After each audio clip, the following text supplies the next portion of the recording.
Have you ever wondered what it would be like to be a trust fund kid? We see depictions of them all the time in media. Chuck Bass and Blair Waldorf from Gossip Girl, the obnoxious, out-of-touch characters in the Talented Mr. Ripley movie. We read about the Nepo baby trust fund kid crossovers in the tabloids, and with social media, we now have famous trust fund babies gracing our phone screens, showing off their seemingly flawless lives. It's like it's a trust fund kid world, and we are just living in it, you know? But it's interesting because the stereotype around trust fund kids is so strong that you're probably already imagining certain adjectives to describe one. Maybe entitled, spoiled brat, out of touch, uber rich, privileged, maybe even annoying. But despite the long list of negative words we could probably apply to the trust fund kid stereotype, I think as a culture, we're kind of obsessed with them, or at least the idea of being a trust fund kid. I say idea because, as we'll talk about more in this video, I think that there is this illusion around what it means to be a trust fund kid. You know, the narrative that's spun by media or the top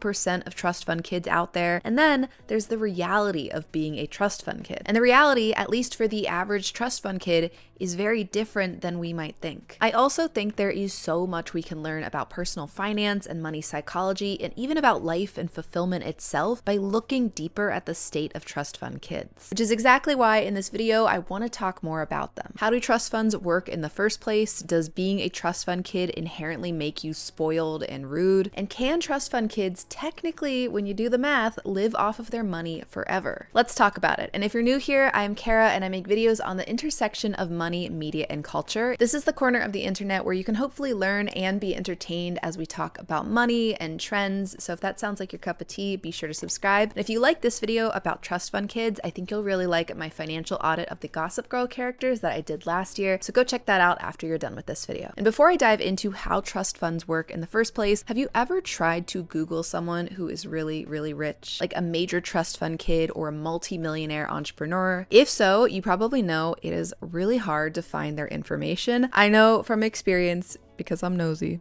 I know some trust fund kids personally. I wanted to Google them just, for research purposes, obviously. But I could barely find anything, and I'm usually a very good Google stalker. And I don't think that is by accident. I think that the ultra wealthy understand how important privacy is, and they take steps towards keeping their personal information off the internet. Fortunately, you do not have to be a trust fund kid to protect your privacy. DeleteMe, today's sponsor, helps you remove your personal information like your address, phone number, and email from the hundreds of data broker sites that sell it without your consent. DeleteMe has teams of people dedicated to scanning the internet and removing your information frequently. I've been using them for years now, and every 3 months I receive my very own privacy report that shows all of the places they have scrubbed my information from. Privacy is so important these days. Honestly, it is kind of terrifying how easy it is to just Google somebody and find so much information on them. So I highly recommend checking out DeleteMe either for yourself and or for someone in your life who you care about and you want to protect their privacy. If you want your own detailed report and to make sure your personal information stays private, right now you can use my discount code CARA, C-A-R-A, for 20% off. That's code CARA at joindeleteme.com/CARA, which I will also link below. And thank you so much to DeleteMe for sponsoring this video and continuing to be an amazing partner to this channel. Okay, so let's break down what exactly a trust fund is and how it works. At its most basic level, a trust fund is a financial tool that lets someone give money to another person under certain conditions, and it's done in a way that can receive special tax and legal protections. There are 3 important roles when it comes to trust funds, and those are 1, the grantor, the person who makes the trust fund and puts money or assets in it; 2, the trustee, the person who manages the trust fund to make sure all the grantor's wishes are followed through; and 3, the beneficiary, the person who receives the trust fund money or assets. In the case of this video, the beneficiaries are our trust fund kids. Now, when you first hear about a trust fund, it seems like it would just be this open bank account where you can dive in and have access to all of the money immediately. Basically, Harry Potter, when he first opens his Gringotts vault and sees all that sweet gold. Side note, weren't Lily and James Potter supposed to be in their early 20s when they had Harry and were killed?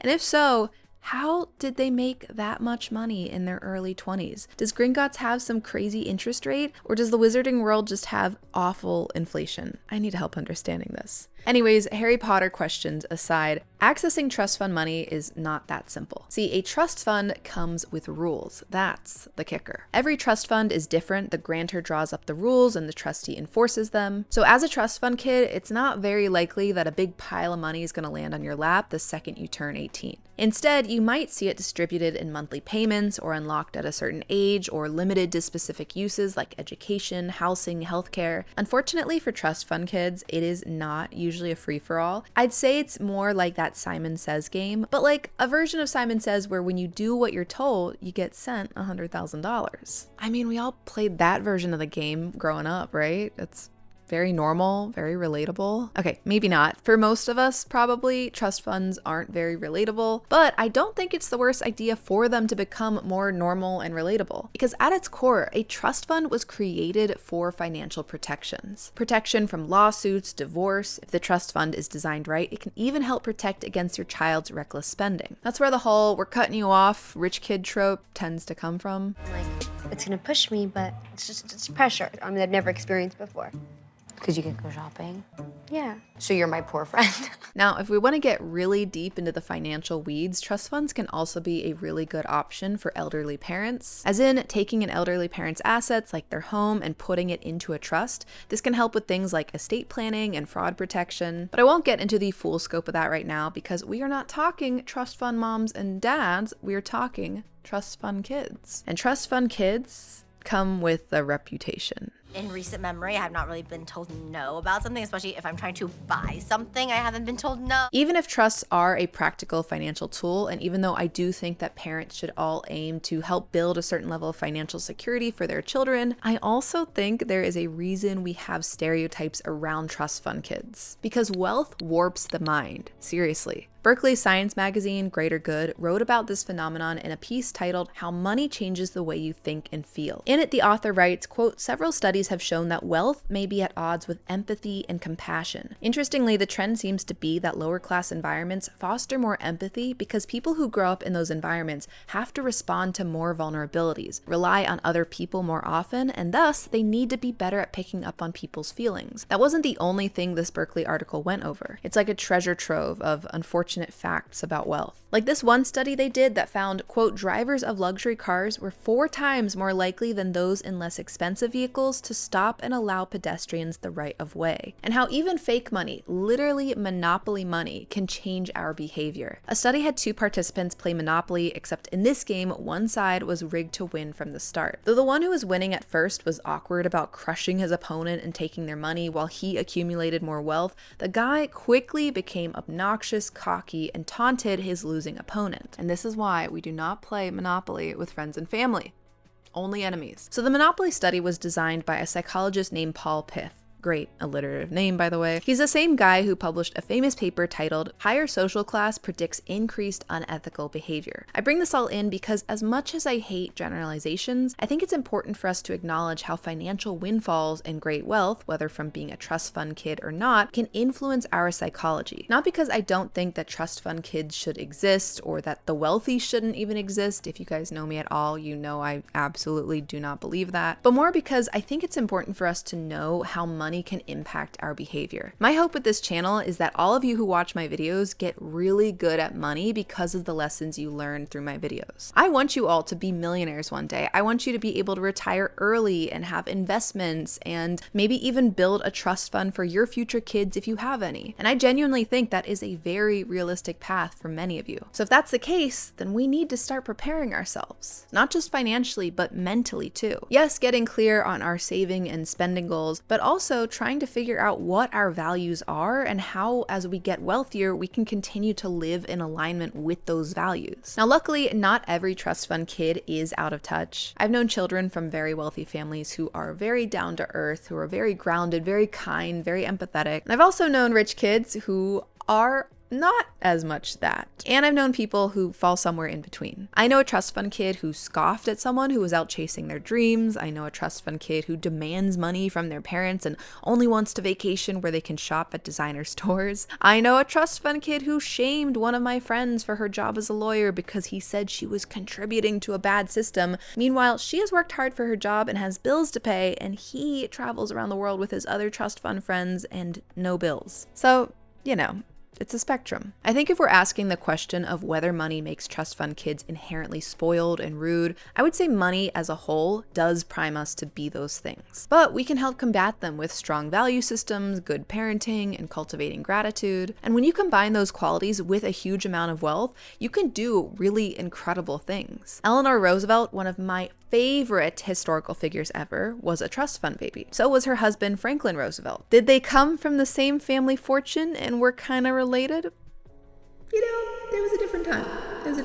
Bottom line is that trust fund kids are not destined to be evil by any means. And actually, most trust fund kids you probably wouldn't even know are trust fund kids. It's kind of like the millionaire next door idea. Most millionaires are everyday people driving a Toyota and going to Costco on the weekends. And my guess is that most trust fund kids are normal, well-adjusted people. According to data from the Federal Reserve, the median trust fund amount is only $285,000. Yes, that is still a lot. I am sure someone in the comments is gonna comment, only $285,000. Wow, Cara, you're so out of touch. I don't know why you sound like a grandma, but you do. And yes, of course, that is a lot of money, but that is nowhere near enough for the gossip girl lifestyle I think we tend to associate with the phrase trust fund kid. So how much money would a trust fund kid have to have in their account to live off of that money forever? For that, we'll use the 4% withdrawal rule. That's the rule that financial planners often use to estimate how much money someone can safely take out of an investment portfolio each year without running out of money. The idea is that if your investments grow around 7% annually and you withdraw 4%, other 3% covers inflation. So your money, in theory, lasts forever. So let's say that a trust fund kid wants to live off of $100,000 a year. That's not private island level money, but it's still pretty good money. Using the 4% rule, they would have to have $2.5 million invested. To live off of $250,000 a year, they would need $6.25 million invested. If we're thinking a full succession type lifestyle, you're gonna need like 8 figures minimum and a really good wealth manager. But here's the catch, that only works if the money is actually invested. It can't just be sitting in cash or under your mattress, and the spending is reasonable. If a trust fund kid is dipping into their principal or withdrawing more than that 4%, that trust fund can and will likely start to go dry. And even if you're not a trust fund kid, that 4% withdrawal rule still applies. It's the way a lot of people targeting early retirement think about how much they need in order to retire. So if you plan to live off of $100,000 a year, according to the 4% rule, you multiply that by 25, and you're gonna need that $2.5 million invested. It's not perfect, of course, but it is a really good starting place to understand what your financial goals should look like for retirement. And who knows, maybe even make yourself your own trust fund kid one day. It's kind of a beautiful idea. But what do you think? Do you know any trust fund kids in real life, or are you one yourself? Either way, what has your experience been like? Let me know your thoughts in the comments below and what topics you want to see me cover next. If you like this video, I think you're really gonna like that financial audit of the Gossip Girl characters, so go check out that. Thank you so much to my patrons on Patreon and those on Buy Me a Coffee for supporting this channel. Thank you guys again for watching, and I will see you next time. Bye!